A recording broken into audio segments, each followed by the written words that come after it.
c'est Nessendil pour Poney et Corrigan. Aujourd'hui, nouveau petit bilan de la gestation d'Hacienda. Parce que là, je viens de regarder où elle en était sur ma petite application. Et en fait, il reste à peu près 4 mois de gestation. Donc je pense que c'est le moment de refaire un petit bilan, de refaire un petit peu le point sur la gestation de la baleine. Non, je suis méchante parce qu'elle n'est pas encore au stade baleine, mais maintenant, ça y est, elle ne peut plus le cacher. Là, c'est terminé. Se demander, se dire, est-ce que cette jument serait gestante? Est-ce qu'elle a mangé trop de foin?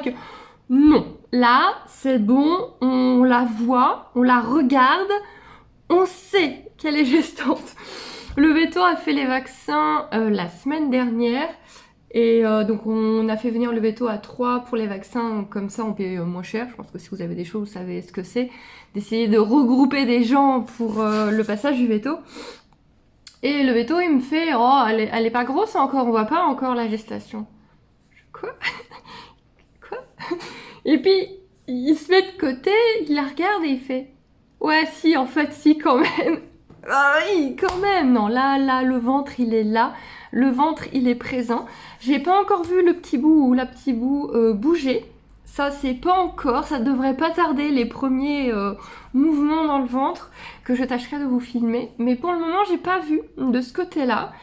Et donc, comportement d'Hacienda. Madame capricieuse et de plus en plus capricieuse. C'est-à-dire que si elle ne veut pas sortir de son box, bah elle ne sortira pas de son box. Même la porte grande ouverte, même en la tirant avec des carottes, même en la laissant planter là, la porte ouverte à aller faire d'autres choses. Ce que j'ai fait hier matin. J'ai laissé son box ouvert et puis je suis allée faire d'autres choses. Je suis revenue, elle était toujours dans son box. Mais le pire, c'est qu'elle était dans son box, à me donner sa jambe en me voyant arriver à l'entrée du box. Ce qui chez Hacienda veut dire donne-moi un truc. Mais sors! Mais sors! Et elle me mord. Alors elle ne s'est pas remise à botter et à cabrer, heureusement, mais elle mord. C'est son truc en ce moment, elle mord, elle a mordu pendant le maréchal, enfin le podologue, elle le mord si vraiment j'insiste, parce que forcément j'insiste pour la mettre dehors, elle va pas rester au box, donc j'insiste, on se bat tous les matins pour qu'elle aille dehors. Donc quand j'insiste, vraiment, elle fait mine de vouloir me mordre. Bon voilà, c'est le gros nouveau truc d'Hacienda, c'est d'arriver à la mettre dehors, et voilà. Donc j'en ai discuté sur un groupe Facebook sur le suivi de poulinage, et en fait on m'a dit peut-être qu'elle a froid, peut-être qu'elle se sent pas bien à cause de la pluie, à cause du temps, elle se sent plus en sécurité dans son box, donc couvre-la. Donc maintenant elle sort avec son, en général, sauf si vraiment il y a du soleil, qu'on a un miracle au niveau du temps, elle sort avec son impair et la nuit, elle a sa petite couverture fine d'écurie. Je la trouve pas de meilleure humeur, mais bon, au moins ça c'est fait, elle est en pyjama. Mais par contre, je vous rassure, une fois qu'elle est dehors, une fois qu'on l'a traînée, ses 500 kilos et quelques dehors, là c'est bon. Là, elle joue avec Chica, avec Palo si elle est là, elle fait la conne. Ça y est, c'est bon. Ça se roule, ça court comme une débile. C'est rigolo quand elle joue avec Chica, parce que Chica, elle trotte comme une cinglée. C'est une trotteuse qui ne sait pas galoper. Ce n'est pas une légende. Il y a des trotteurs qui ne savent plus galoper tellement on leur a appris à ne pas le faire.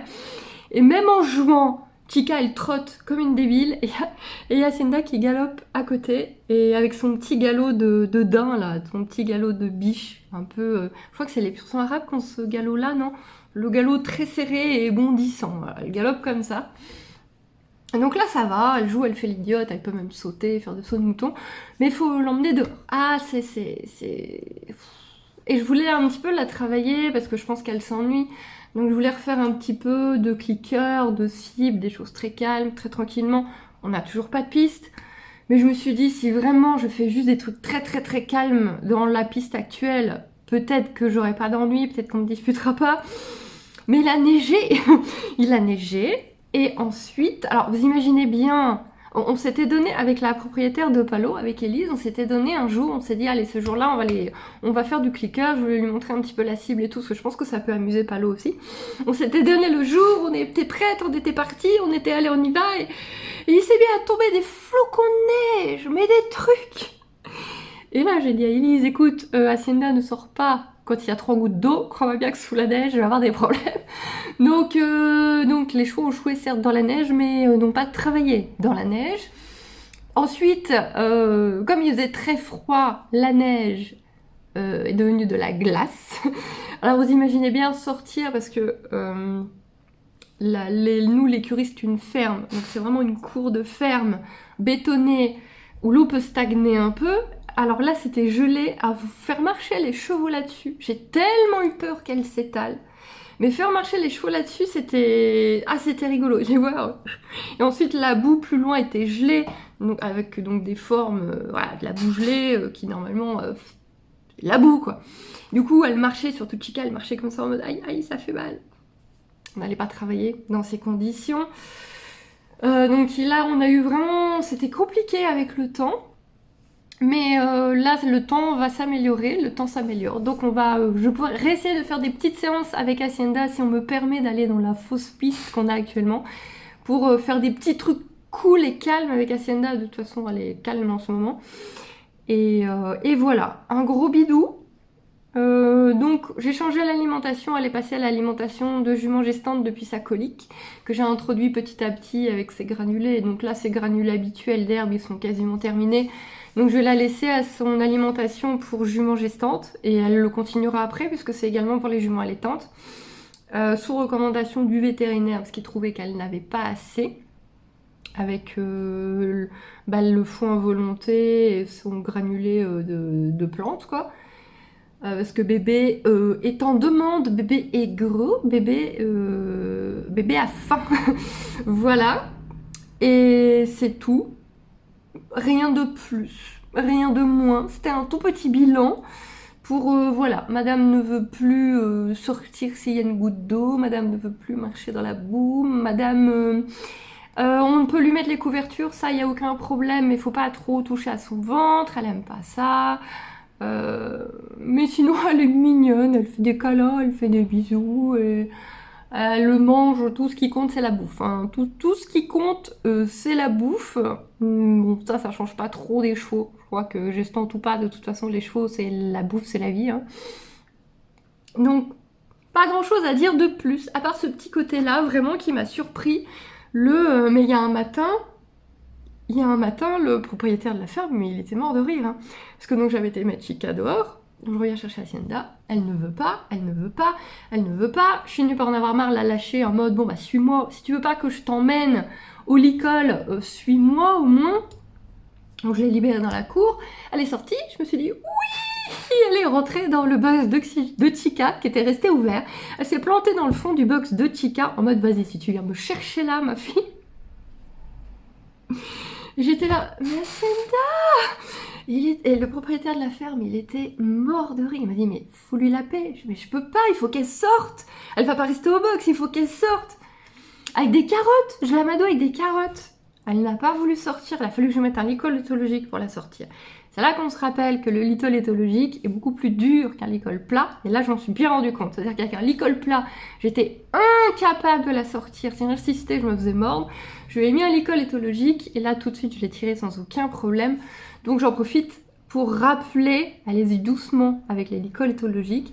C'est vraiment pour le travail, mais en douceur parce qu'ils sentent vraiment, vraiment la différence. Donc, il ne faut pas en abuser.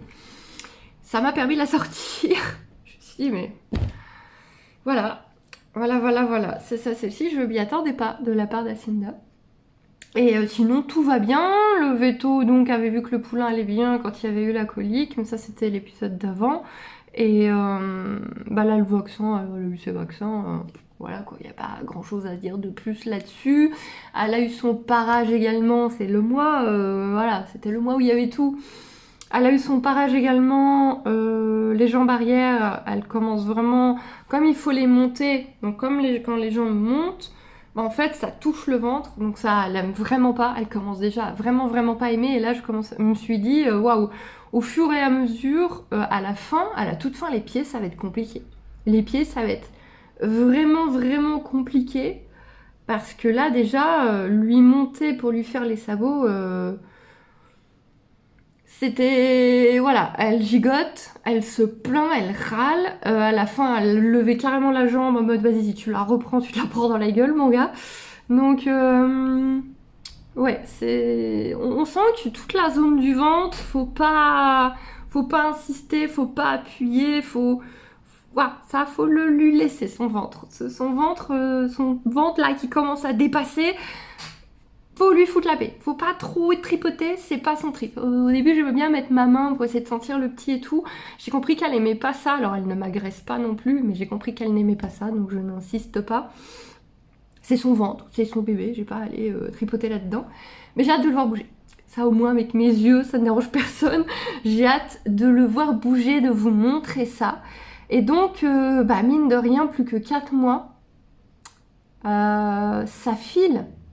Non, vous trouvez pas que ça file? On est déjà à plus que 4 mois. C'est, moi j'ai du mal à m'en rendre compte. Ça a été, j'avais tellement l'impression au début que c'était ultra loin. Et avec ma chaise qui grince. Et 4 mois, 4 mois c'est pas énorme. Hein. 4 mois c'est bientôt. En plus, vu que c'est un gros bébé, ça sera plutôt au début des suppositions qu'à la fin, logiquement. Voilà, la suite au prochain épisode, c'était le petit bilan et puis histoire de vous remontrer le petit ventre.